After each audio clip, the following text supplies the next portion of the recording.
پوښتنه مې دا ده چې زما زړه ډېر سخت شوی دی، زړه مې په هیڅ چا درد نه کوي، هیڅ غم ته غمګینه کیږم نه، په غم او په خوشحالۍ کې په یو حال یم،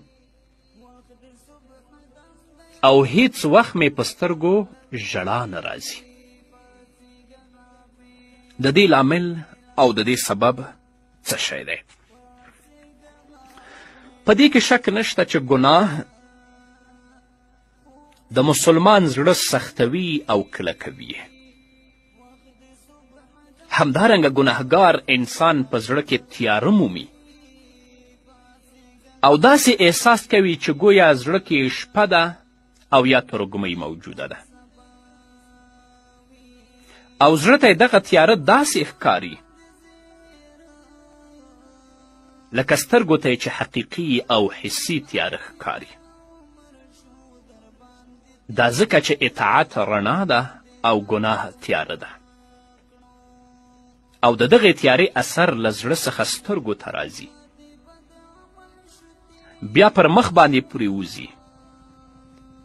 او مخ داسې تور او بې رونقه کړي چې دا مخ به بیا هر چاته ښکاري.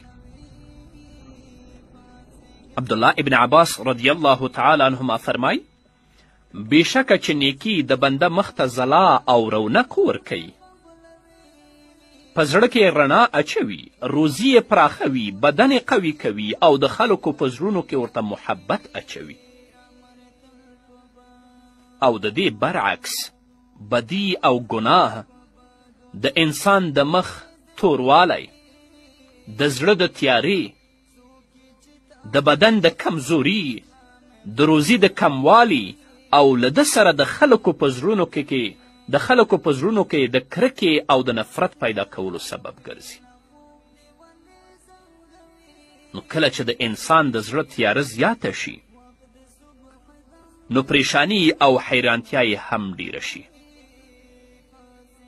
کله چې د انسان د زړه تیاره زیاته شي، زړه سخت شي،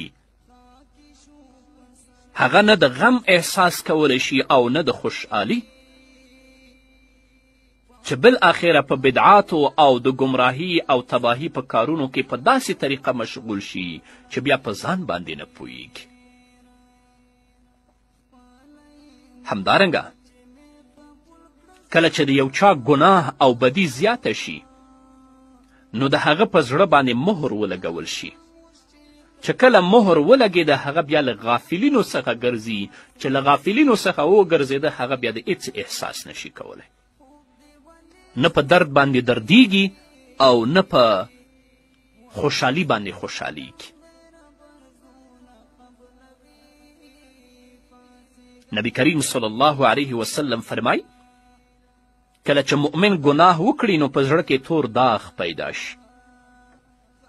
که چیرې توبه وباسي، ګناه پرېږدي او بخښنه وغواړي نو زړه یې پاک شي، او که داسې ونه کړي او په ګناه باندې مستمر پاتې شي، ګناه کوي، نو هغه داغ یې زیات شي تر دې چې په زړه باندې غالب شي. او دا هغه زنګ دی چې الله رب العزت په خپل کلام کې یاد کړی دی. نو بهتره دا ده چې د الله رب العزت د حکمونو پابند شو، د الله د اوامرو پابند شو، ژوند د نبی کریم صلی الله علیه وسلم د لارښوونو مطابق تیر کړو، ځکه د الله په طاعت او د الله په عبادت کې زړه نرمیږي، سترګو نه اوښکې بهیږي، د یو مسلمان په خوشحالي باندې هغه ته خوشحالي رسیږي او د یو مسلمان په درد او په غم باندې هغه ته درد رسیږي. او که ګناه پسې ګناه وي نو بیا په زړه باندې مهر لګیږي، چې په زړه باندې مهر ولګېده هغه زړه له غافلینو څخه وګرځي، چې له غافلینو څخه وګرځېده هغه بیا د هېڅ احساس نشي کولی. یا چې ګناه وشي په زړه باندې تور داغ لګیږي، که توبه یې ویستله الله ته یې رجوع وکړه هغه تور داغ به الله پاک کي، او که ګناه پسې ګناه و نو ټول زړه به تور شي، چې زړه تور شه هغه به څنګه د خوشحالي او څنګه د خفګان احساس وکړي، د یو مسلمان په درد به څنګه ودردیږي او د یو مسلمان په خوشحالي به څنګه خوشحاله شي. د نړۍ هر غافل په